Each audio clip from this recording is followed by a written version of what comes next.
안녕하세요. 낭낭서점입니다. 오늘은 강경애님의 소설 모자를 읽어드리겠습니다. 강경애님은 1906년에 황해도에서 출생하여 1943년에 사망하였습니다. 그는 주로 하층민의 삶을 그렸으며 사회의식을 반영하여 민족과 민중, 여성의 해방 등을 주제로 작품 활동을 했습니다. 대표작으로는 장편 인간 문제를 꼽을 수 있습니다. 모자는 1935년에 개벽에 발표한 작품입니다. 그럼 행복한 책 읽기 함께 해주시고 오늘도 좋아요와 구독을 부탁드립니다.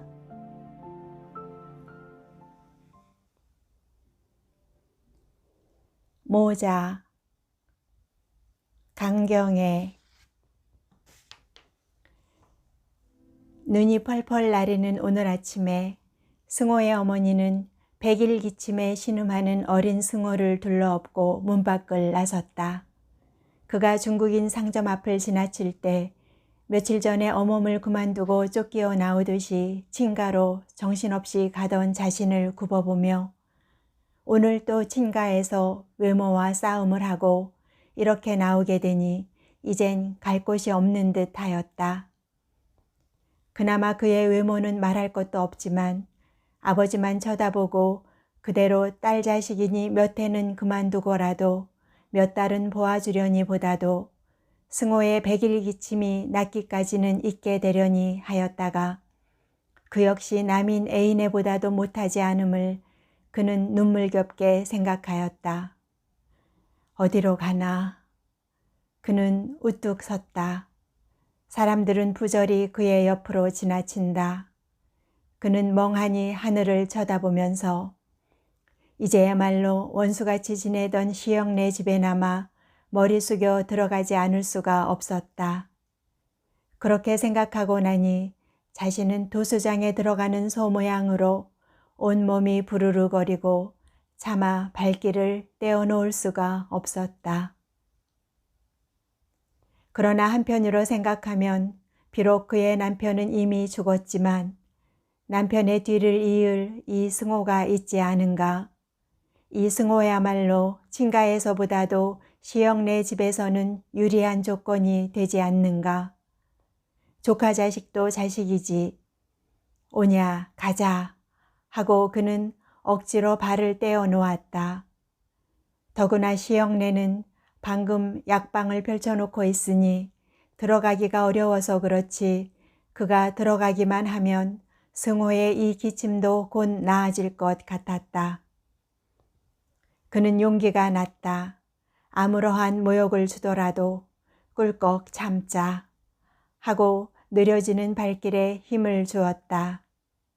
그러나 동서의 그 낚시 눈과 시영의 호박씨 같은 눈이 자꾸 그의 발길을 돌리려고만 하였다.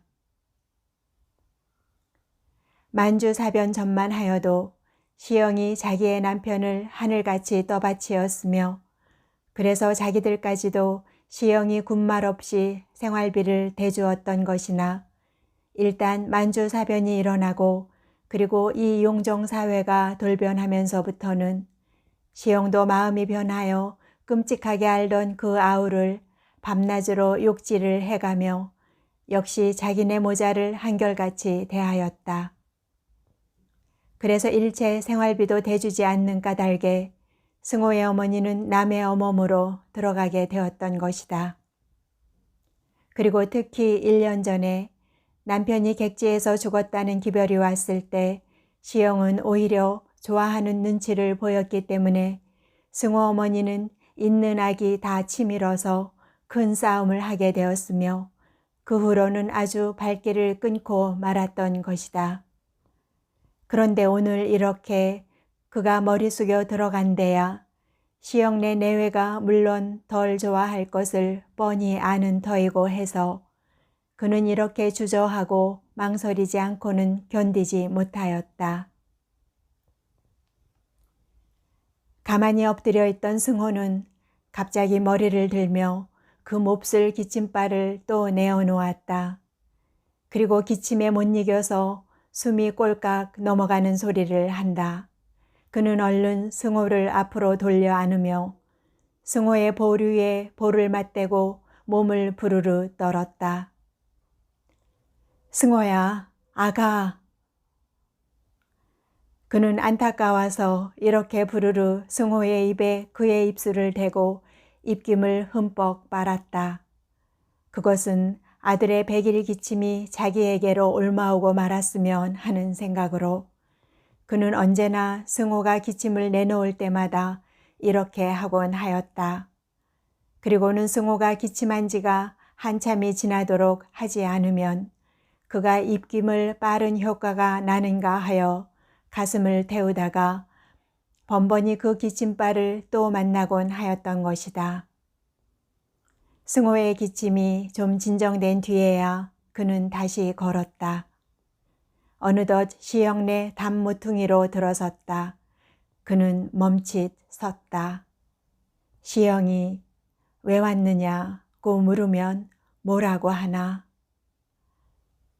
살러 왔습니다. 그러나 뭘 하나? 그만 잠자코 있을까? 아니, 어멈 그만둔 것은 말해야지. 그러나 그 집에서도 모른다면 어쩌나?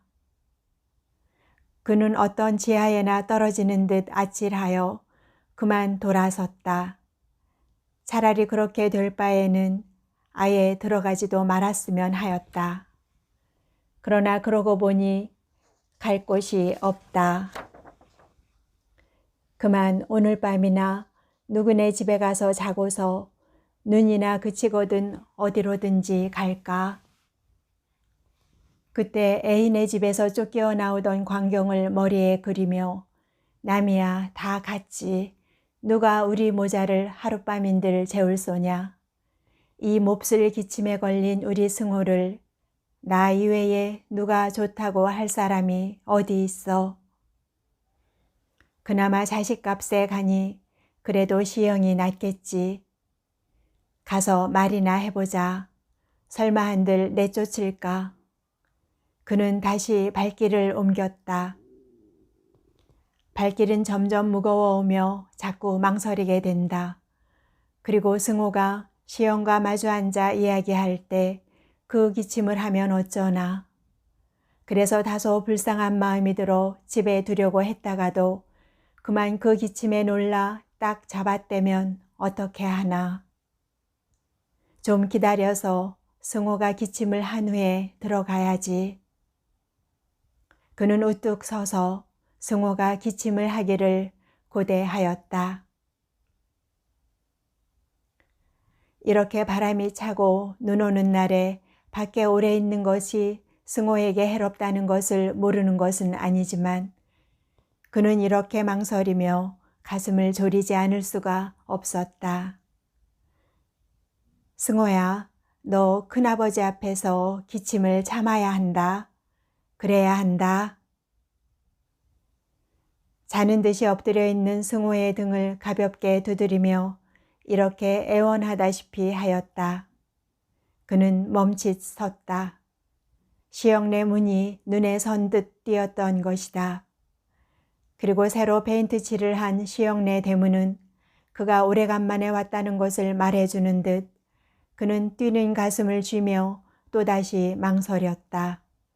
그때 벼랑간 문이 열리며 H 보통학교 교사로 있는 시영의 딸이 앞뒤를 보며 나온다. 그는 흠칫하여 물러설 때 아, 작은 어머니 오래간만이네.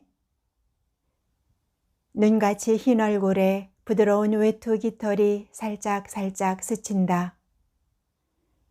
잘 있었니? 그는 질려만 보아도 머리가 숙여지며 말문이 꼭 막힌다. 어서 들어가요.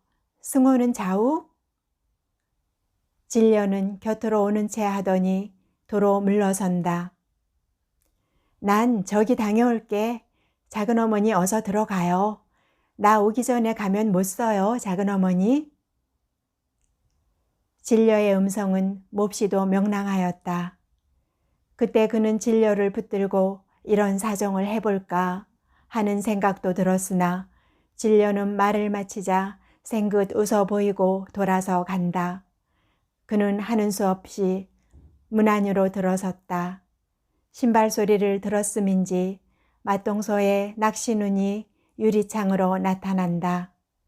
그는 얼굴이 화끈 달며 마치 원수를 대하는 듯 하였다. 이거 웬일이여? 자네가 우리 집에 올 때가 있나? 미닫이를 드르르 열고 바라보는 동서는 은연중에 노기를 띄우고 그를 대하여 준다. 그는 아무 말 없이 방으로 들어가 앉았다. 양내가 물컥 스치며 훈훈한 방 기운이 그의 단 보류에 칵 덮어 씌운다. 그는 승호가 기침을 할까 하여 누더기를 승호 머리까지 뒤집어 씌우고 앉아서 가슴을 졸였다. 그래, 돈벌이 한다더니 돈 많이 모았겠구먼. 사람이 못 쓰느니 자네 아직도 자네가 옳게 한 것 같은가? 동서는 장죽을 당기어 담배를 담는다. 잘못했어요. 그리고 말이지, 싸울 때는 혹 싸웠더라도 성이 가라앉으면 잘못했다고 빌어야 하는 게지. 그래 1년이 넘도록 발길하지 않으니 아랫사람으로 윗사람 대하는 법이 어디 그런가? 잘못했다는 말에 동서는 성이 좀 풀린 모양인지 이러한 말을 한다. 그는 목을 놓아 울고 싶은 것을 겨우 진정하며 자신의 마음이 참말 좁은 것 같았다. 그는 감격하였다. 웃방에서는 중국인이 약을 사러 왔는지 중국인의 음성 틈에 시영의 굽달한 음성이 들린다. 그는 동서가 성이 좀 풀린 뒤 모든 것을 탁 털어놓고 사정하리라 하였다. 그리고 무슨 말을 꺼내려 하였으나 앞서는 것은 눈물뿐이요 입을 뗄 수가 없었다. 그러자 승호가 머리를 들더니 기침발을 또 내놓았다. 그의 어머니는 어쩔 줄을 몰라 쩔쩔매었다. 아니 그 애가 백일 기침이 아니라고? 동서는 금시로 눈이 셀쭉해진 바 승호의 어머니가 어째서 온 것을 짐작하였던 것이다. 백일 기침에는 약이 없다네. 언제부터 그 병에 걸렸나? 승호의 어머니는 약이 없다는 말에 기가 질리어 얼굴이 새하얗게 되었다. 그러면 승호는 죽는 수밖에 없구나 하는 생각이 그의 머리를 아득하게 하였던 것이다. 애를 잘 간수할 것이지. 자네 있는 집에 누가 앓는가? 아니요요. 그러면 그 집에서도 싫어하지 않겠는가? 아주 나왔어요. 말 끝에 그는 울고야 말았다. 동서는 휑 돌아 앉는다. 백일 기침은 전염병이니 누가 좋아하겠나? 동서는 처음에는 약을 얻으러 온 것으로만 알았으나 지금 생각하니 있을 곳이 없어 온 것임을 알았다. 동서는 갑자기 멸시하는 생각과 함께 가라앉으려던 분이 치받친다. 좋을 때는 발길 안 하더니 새끼가 죽게 되고 있을 데가 없으니 온단 말이여. 우리는 모르네. 자네 왜 그리 기세 좋게 떠들고 나가더니 1년이 못 되어 돌아오는가? 우리는 그런 걸 못 봐. 자네 친정집 있지. 그리 가든지 시집을 가든지. 우리와는 그때부터 일면을 끊지 않았나? 담뱃대로 재떨이를 땅땅 친다. 승호의 어머니는 볼을 쥐어 박힌 듯 온 얼굴이 안 아픈 곳이 없었다. 그는 입술을 꼭 깨물어 다시 한번 사정하리라 하였다. 어쩌겠습니까? 한번 용서하십시오. 용서? 용서라는 게 몇 푼짜리 가는 게야? 우리는 몰라. 그때 웃방 미닫이가 열리며 시영의 얼굴이 나타난다. 이거 왜들 시끄럽게 구니? 소리를 지르며 누나를 굴린다. 글쎄, 생전 면대하지 않을 것 같이 굴더니 새끼가 병들고 있을 곳이 없으니 또 왔구려. 듣기 싫여.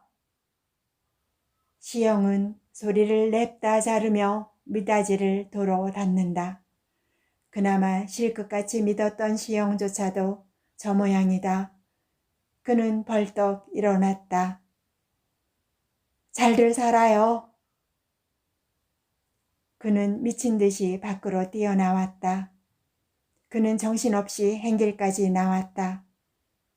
눈은 여전히 소리 없이 푹푹 쏟아진다. 그는 우뚝 섰다. 남편을 그는 원망하지 않을 수 없었다. 그러나 그는 곧 후회하였다. 잠 한 잠 떳떳이 자지 못하고 밥 한 끼 달게 먹어보지 못하고 산으로 들로 돌아다니다가 적에게 붙들려 죽은 남편을 원망하는 자신이야말로 너무나 답답한 여자 같았던 것이다. 남편이 산으로 가기 전에 그를 붙들고 뭐라고 말했던가.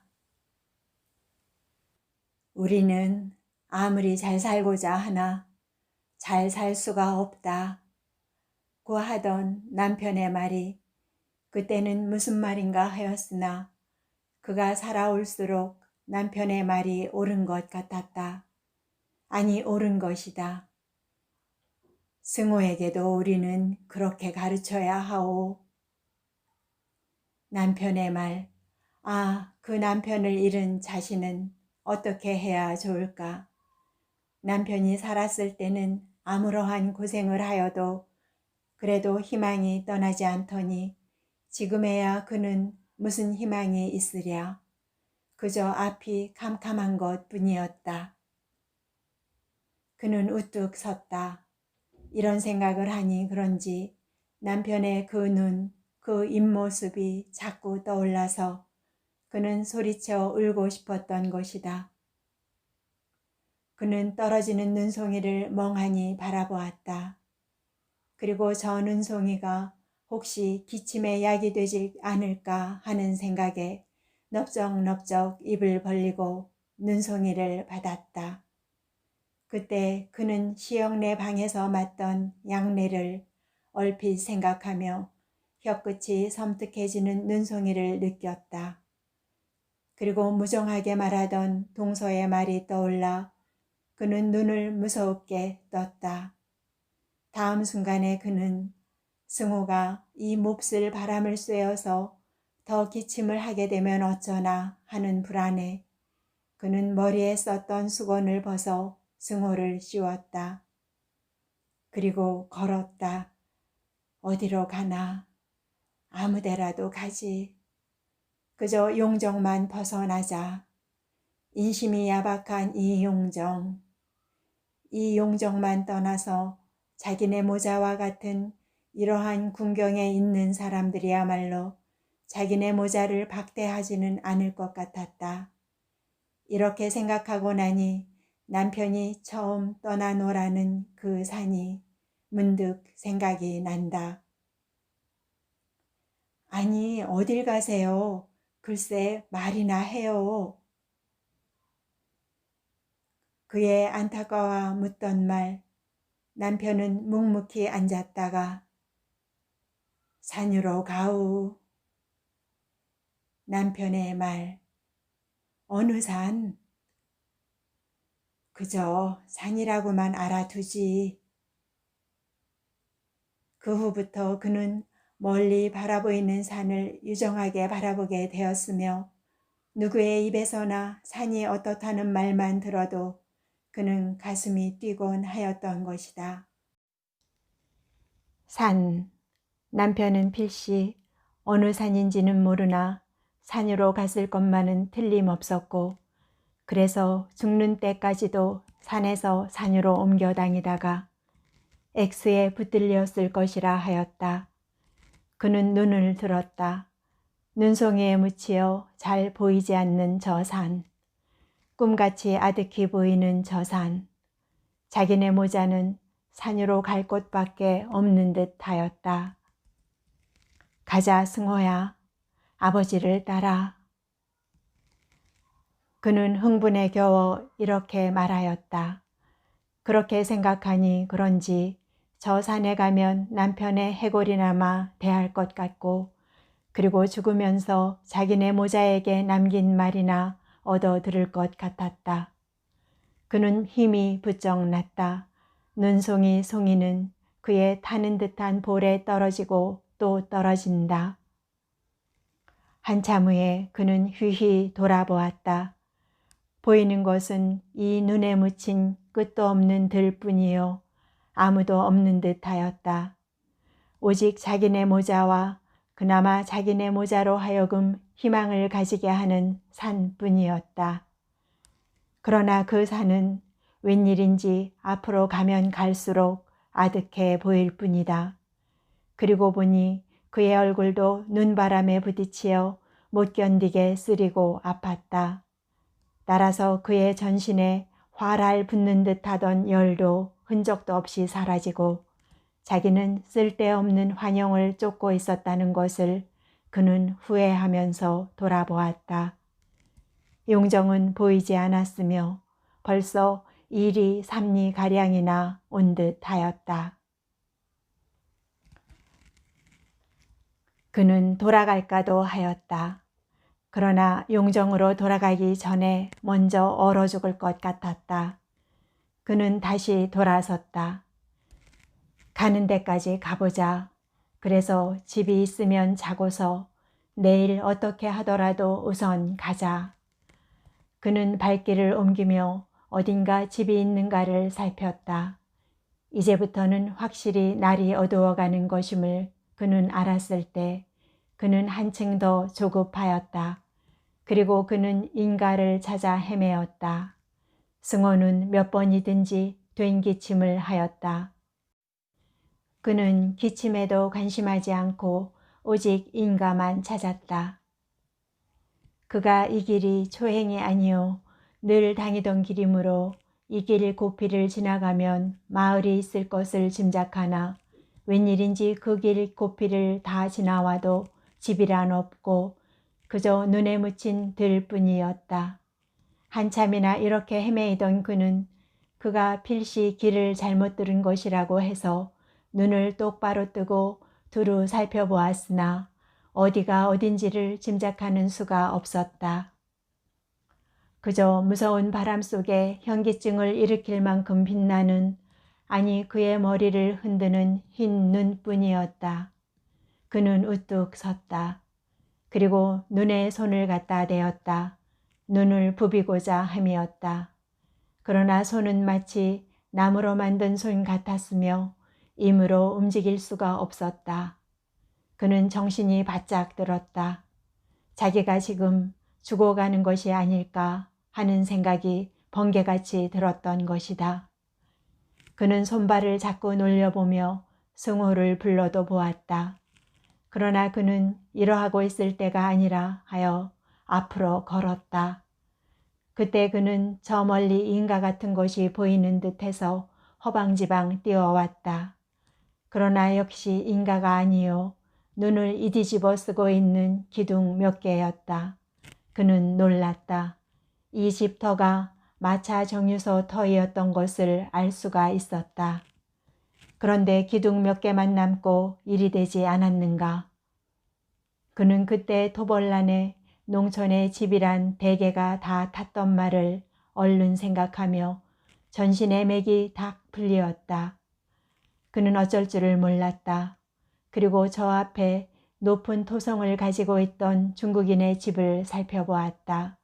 역시 그 집도 보이지 않았다. 그는 몇 걸음 앞으로 나와 살펴보았으나 역시 없었다. 확실히 없었다. 바람은 좀 자는 듯하나 눈은 점점 더 내린다. 그리고 땅에 갈린 눈은 그의 무릎마디를 지나쳤다. 그는 기둥을 바라보며 어쩔까 하다가 에라, 죽으면 죽고 살면 살고 가보자. 그는 이를 악물고 걸었다. 그러나 어쩐지 앞이 캄캄해 오고 자꾸만 넘어지려고 하였다. 그리고 그의 고무신은 언제 어디서 벗겨졌는지 버선발 뿐이었으며 버선발에는 눈이 떡같이 달라붙어서 무겁기 1000근이나 되는 듯 아무리 털어도 털어지지는 않고 조금씩이라도 더 붙음으로 어쩌는 수가 없었다. 그리고 머리와 눈썹 끝에는 눈가루가 허옇게 불리었으며 입술에도 역시 그랬다. 그는 다름질 쳤다. 그의 생각만이 다름질 뿐이요. 그 자리에 그냥 서 있었다. 그는 갑자기 허전해지며 스르르 미끄러지자 눈이 눈으로 코로 입으로 막 쓸어들며 숨이 콱 막힌다. 그는 어떤 구렁이나 혹은 개천으로 빠져들어오는 것임을 직각하였을 때 나는 죽는구나, 참말 죽는구나 하는 생각이 번쩍 들었다. 그는 두 손을 내저으며 무엇을 붙잡으려 하였다. 붙잡히는 것은 푸실푸실한 눈덩이 뿐이고 아무것도 잡히는 것이 없었다. 그는 소리를 지르려고 악을 썼다. 그러나 들어올 때까지는 들어오고야 만 듯 그는 마침내 우뚝 섰다. 그는 우선 숨이나 쉬도록 손으로 머리를 내휘둘러서 구멍을 내려 하였다. 그러나 구멍을 내면 낼수록 위에 눈이 자꾸 내려 밀린다. 그때 그는 갑자기 승호가 이 눈에 묻혀서 그만 죽었는가 하여 승호를 붙들고 승호편을 머리로 자꾸 받아서 구멍을 내놓았다. 눈은 머리털을 밑으로 세워서는 차디찬 물로 변하여 그의 목덜미로 뱀같이 길게 따라 내려온다. 그는 이 물이 승호에게로 새어 들어갈까 하여 그의 저고리 깃에 스며들도록 목을 좌우로 내저었다. 그러나 물줄기는 이리저리 스며들어간다. 그는 맥이 탁 풀렸다. 그리고 우리 모자가 참말 죽는구나 하고 다시 한번 생각되었다. 그때 그는 남편의 죽음을 생각하였다. 그가 죽게 된 것은 이 눈 속에서 헤어나지 못함도 아니요 바닷속에서 혹은 어떤 구렁이나 개천이 아니다. 우리는 아무리 살려고 해 가진 애를 다 써도 결국은 못 살게 되고 또 죽게 된다. 남편의 말 옳다. 그가 살려고 얼마나 애를 썼던가. 그래도 사람이 산 이상해야 살 수 있겠지. 설마 한들 죽을까. 이러한 미련에 그날도 그날같이 애쓰다가 결국은 이러한 눈 속에서 죽게 되지 않았는가. 남편의 죽음과 지금 자기네 모자의 죽음은 얼마나 차이가 있는 죽음이냐. 그는 얼떨결에 아들을 부르며 이 아들로 하여는 결코 자신과 같은 인간을 만들지 않으리라 결심하였다. 그리고 아버지가 못다한 사업을 이 아들로 완성하게 하리라 하였다. 승호야. 그는 가슴이 벅차서 이렇게 승호를 부르지 않고는 견디지 못하였다. 그리고 이까진 눈속 같은 것은 아무 꺼릴 것이 없다고 부쩍 생각 키웠다.